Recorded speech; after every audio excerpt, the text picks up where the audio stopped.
BJP একদম wrongly caught into a trap, যে ট্র্যাপটার থেকে বিজেপির এখন আর বেরোনোর উপায় নেই। বিজেপির একজন নেতা বলছেন, কি বলছেন, এখানে নাকি 17 লক্ষ রোহিঙ্গা আছেন।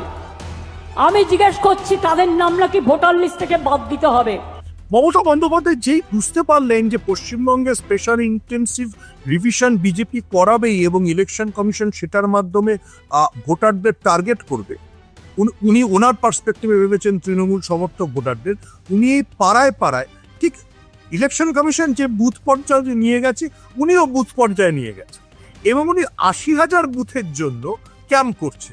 এবার যাদের কাছে এই ডোমিসাইল সার্টিফিকেট নেই বা কোনো এই 11টা কাগজপত্রের মধ্যে কোনো কিছু নেই, তারা যখন সরকারি অফিসারদের কাছে যাবেন তারা তাদের আর্কাইভ ডেটা ঘেটে এই কাগজপত্র তৈরি করে দেবেন। जो भारत का नागरिक नहीं है, जो घुसपैठ करके आया है, उसके साथ भारत के संविधान के तहत न्याय सम्मत कार्रवाई होती रहेगी। অনুপ্রবেশকারী তো তোমরা ঢোকাও, ওটা তো আমাদের হাতে নেই। যেই Mamata Bandyopadhyay, even Congress, even CPM রাস্তায় নেমে গেল, নরেন্দ্র মোদী নরেন্দ্র মোদী এতটাই ব্যাকফুটে চলে গেলেন, তাদের এতদিনের প্রচার জয় শ্রীরাম ছেড়ে জয় মা দুর্গা এবং জয় মা কালীতে চলে গেল। जय मां काली, जय मां दुर्गा। আমাদের পাড়া আমাদের সমাধান নিয়ে তো অলরেডি বিরোধীরা সুর চড়াতে শুরু করে দিয়েছে। তারা তো বলছে যে পাড়ায় পাড়ায় যদি এরকম ভাবে সমাধান করতে তৃণমূল কংগ্রেসের লোকজন যায় তাহলে তো মানুষ তাদের হাঁটা মেরে তাড়াবে। আমরা ভয় পাই না, আমরা রবীন্দ্রনাথ ঠাকুরের দেশের লোক।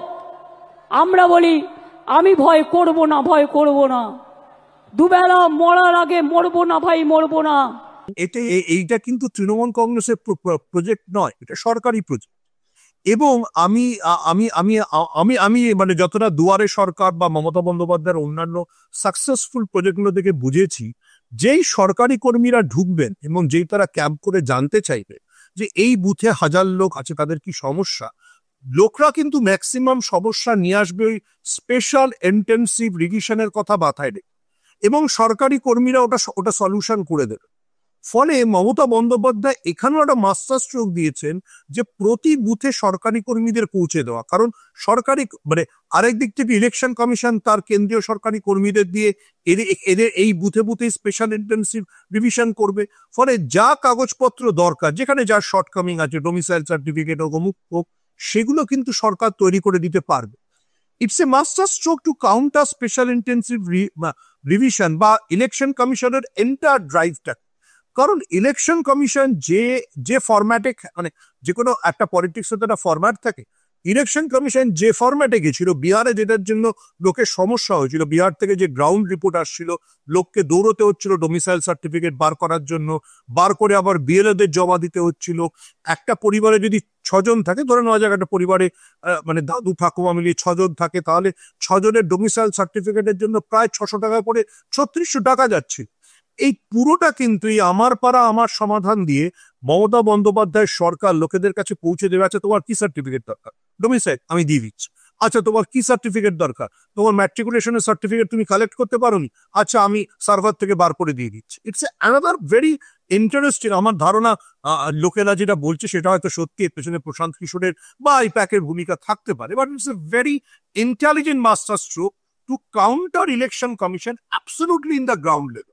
একটা বুথে পৌঁছে যাওয়া। আমি সেই বলতে চাইছো যে বিজেপি যেটা এই যে বারবারই যে প্রচারটা করছে যে অনুপ্রবেশকারী বাঙালি, বাংলাদেশি, এবং এই যে মমতা বন্দ্যোপাধ্যায় বাঙালি আর বাংলাদেশি গুলিয়ে দিতে চাইছেন বলা হচ্ছে, বা তিনি বাঙালির জন্য করছেন না, তিনি বাংলাদেশিদের জন্য করছেন বা অনুপ্রবেশকারীদের জন্য করছেন বলে যে বিজেপি প্রচারটা চালাচ্ছে, সেটা আদপেই এই ভোটের বাক্সে বিজেপিকে কোন রকম তাদের পালে হাওয়া লাগানোর কাজে সাহায্য করবে না বলেই তো না। বিজেপির এই প্রচারটা গুরুত্ব পেত যদি বিজেপি এই অনুপ্রবেশকারী সন্দেহে এমন লোকদের টার্গেট করতো যারা সত্যি সত্যি রোহিঙ্গা বা মুসলিম। দেখো, বিজেপিরও তার সাকসেসফুল পলিটিক্স দিয়ে গত 5 বছরে বা 10 বছরে পশ্চিমবঙ্গে একটা মুসলিম বিদ্বেষ তৈরি করতে পেরেছে।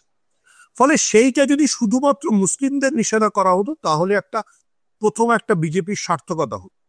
প্রথম বিজেপির ব্লান্ডার হচ্ছে মহারাষ্ট্র বা উড়িষ্যায় যারা ধরা পড়লো, again I go back to my old point, তারা ম্যাক্সিমাম মতুয়া। বাঙালি হিন্দু ভয় পেয়ে গেল, বাঙালি হিন্দু সবার বাড়িতে সব কাগজপত্র নেই। সেকেন্ডলি যখন বিজেপি বুঝলো যে এই ভুলটা হয়েছে, মুসলমানদের একটু নিশানা করা যাক, যাদেরকে নিশানা করলো, এই কারণে কি শহীদ মঞ্চে ওই রাজবংশী ভাইকে পাশে দাঁড় করানো মমতা বন্দ্যোপাধ্যায়, আপনি এটাও master. Absolutely absolutely absolutely. Rajbanshi ভাই, উত্তম এসো তো আমার কাছে, উত্তম এসো। কুচবিহার থেকে থাকে, কুচবিহারে 50 বছর ধরে। আসাম থেকে, আসাম গভর্নমেন্ট কত বড় উদ্ধত্ত, তাকে এনআরসির নোটিশ পাঠিয়েছে। বলুন, একটা রাজবংশী ভাই তার কি কি অধিকার আছে? কি অধিকার আছে বিজেপি গভর্নমেন্ট? জবাব দাও, জবাব চাই। এবং আরেকটা যেটা সমস্যা হলো, বিজেপি যখন যে মুসলমানদের নিশানা করলো, যাদেরকে পুশব্যাক করা হলো, তাদেরকে ফেরত আনতে।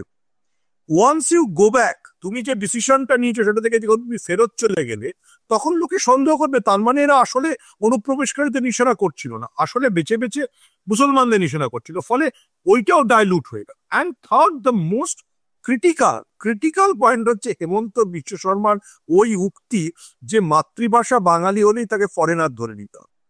যেই Mamata Bandyopadhyay, even Congress, even CPM রাস্তায় নেমে গেল, নরেন্দ্র মোদী নরেন্দ্র মোদী এতটাই ব্যাকফুটে চলে গেলেন, তাদের এতদিনের প্রচার জয় শ্রীরাম ছেড়ে জয় মা দুর্গা এবং জয় মা কালীতে চলে গেল। এবং যেটা বিজেপির আনলাইক পলিটিক্স, যে বিজেপি কবিতা আবৃত্তিতে চলে গেল।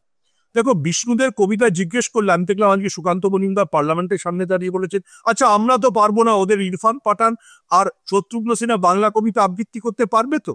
এই প্রশ্নের উত্তর যে সুকান্ত মজুমদারকে দিতে হচ্ছে, তার কারণ ওই বিষ্ণুদের কবিতা আবৃত্তি করে বাঙালিয়ানা প্রমাণ দিতে গিয়ে নরেন্দ্র মোদী বিপদে পড়ে গেলেন।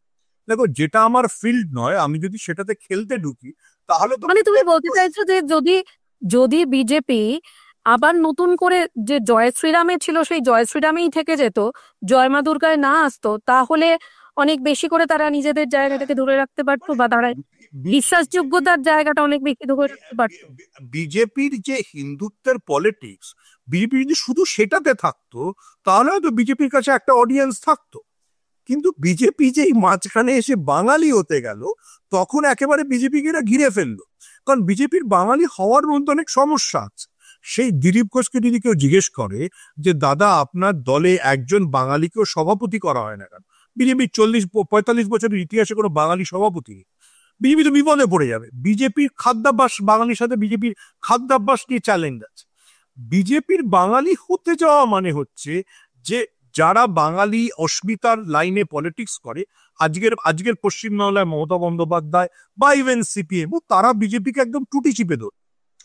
বিষ্ণুদের প্রসঙ্গ তোলা মানেই, এবার যদি প্রেস কনফারেন্সে কেউ বিজেপির নেতাদের জিজ্ঞেস করে যে একটু বিষ্ণুদের কবিতা আবৃত্তি করুন না, শ্রমিক ভট্টাচার্য, দেবজিৎ সরকার ছাড়া তো শুভেন্দু অধিকারী বিষ্ণুদের নামই শোনেন। কি করবেন? দিলীপ ঘোষ বিষ্ণুদের সামনে কি করবেন? বিষ্ণুদের প্রসঙ্গটা আসতো না যদি নরেন্দ্র মোদী বিষ্ণুদের প্রসঙ্গটা তুলতো। তুমি যতক্ষণ হিন্দুত্ব, জয় শ্রীরাম ইত্যাদি আছে ভালো, তুমি যেই বাঙালি হতে গেলে তোমাকে তো বাঙালির সমস্ত বাগধারা সবকিছু নিয়ে প্রশ্ন করা হবে, এবং তুমি সেটাতে তখন ব্যাকফুটে। আমি আবার ওই জন্য বলছি যে বিজেপি এই পুরো বাঙালি আবেগ, আমি এখানে আমি একটুখানি তোমাকে ইন্টারাপ্ট করছি। আমি একটু মুখ্যমন্ত্রী মমতা বন্দ্যোপাধ্যায়, তিনি আমাদের সকলের মুখ্যমন্ত্রী, কিন্তু তিনিও বিভিন্ন সময় কবিতা আবৃত্তি করতে গিয়ে বা বিভিন্ন উক্তি অনেক কিছু বলতে গিয়ে দেখা যায় যে অনেক সময় ভুল বলে ফেলেন, যে কারণে তিনি ট্রোলের শিকার হন মাঝে মধ্যে। মানে এই পয়েন্টটা যদি ওঠে তাহলে তো এই কথা। মমতা বন্দ্যোপাধ্যায় গত বছর 21শে জুলাইতে সারে জাহাসে আচ্ছা কার গান ভুল বলেছেন। মমতা বন্দ্যোপাধ্যায় সেজন্যই তো এইটাতে ঢোকা উচিত। তুমি যেটাতে কনফিডেন্ট নও, look from a different perspective. তৃণমূলের কি সমস্যার কম ছিল? তৃণমূলের বিরুদ্ধে দুর্নীতির অভিযোগ ছিল, তৃণমূলের বিরুদ্ধে আরো অনেক অভিযোগ ছিল। তুমি যদি পলিটিক্সটা সেটাতে সীমাবদ্ধ রাখতে, তাহলে তৃণমূল ডিফেন্সিভ জায়গায় চলে। তুমি পলিটিক্সটা আনলে বাঙালিকে ভোটার লিস্ট থেকে বাদ দেবো, বাঙালির উপরে এনআরসি চাপাবো, তৃণমূল সুবিধা পেয়ে গেল। আর তো কেউ দুর্নীতি বা ইত্যাদি প্রশ্ন নিয়েই কথা হচ্ছে। তুমি তো তৃণমূলের জন্য অ্যাডভান্টেজিয়াস জায়গাটা তৈরি করে দিলে, যে তুমি তৃণমূলের যেটা মানে যেটা বিজেপির কোর স্ট্রেংথ নয় সেই সেক্টরে ঢুকলে। যদি তুমি 2021 থেকে 25 জুলাইতে যখন আমরা কথা বলছি, তৃণমূলের বিরুদ্ধে কি ইস্যুর অভাব? সেই ইস্যু থেকে বেরিয়ে যাওয়াটাই তো বিজেপির আরএসএস একটা মানে তুমি বলছো যে ইস্যুর যে মানে সিলেকশন, সেই ইস্যু সিলেকশনটায় কোথাও ভুল হচ্ছে বিজেপির। বিরাট এখানে বিরাট অন্য অনেক মানে অন্যান্য ইস্যু বিরাট ছিল যে ইস্যুগুলোকে বিরাট ব্লান্ডার হয়ে গেছে। এই ব্লান্ডার থেকে বিজেপির আরএসএস একটা খুব সুন্দর স্ট্র্যাটেজি নিয়ে এগোচ্ছিল, যে স্ট্র্যাটেজিতে আরএসএস দিল্লি এবং মধ্যপ্রদেশ জিতেছিল। সেটা হচ্ছে মমতা বন্দ্যোপাধ্যায়কে বাদ রেখে গোটা পলিটিক্সটা করছিল আঞ্চলিক মানে অঞ্চল ভিত্তিক সমস্যা নিয়ে। তৃণমূলের অনেক জনপ্রতিনিধিদের কোনো জবাব দেওয়ার কোনো জায়গা নেই। সে তার এলাকায় যেসব সমস্যা রেখেছে বা তার বিরুদ্ধে যা দুর্নীতির অভিযোগ এনেছে, 1:1 আমি তর্কের খাতিরে বর্ধমান বলছি বা মুর্শিদাবাদের কোনো বিধায়কের পারফরমেন্স এবং বিজেপির তোলা অভিযোগ, সেগুলো জবাব দেওয়ার জায়গা বিজেপির কাছে তৃণমূলের কাছে ছিল না। Trinamool was in back foot. Trinamool একদম চেপে বসে থাকছিল, বুঝতে পারছিল না কি করবে। কিন্তু যেই এই লড়াইটাকে বিজেপি সেন্ট্রালি বাঙালি অনুপ্রবেশকারীতে আনলো, তৃণমূল ওই দুর্নীতি, আঞ্চলিক সমস্যা কি হয়েছে সবকিছু থেকে বেরিয়ে আসার সুযোগ পেয়ে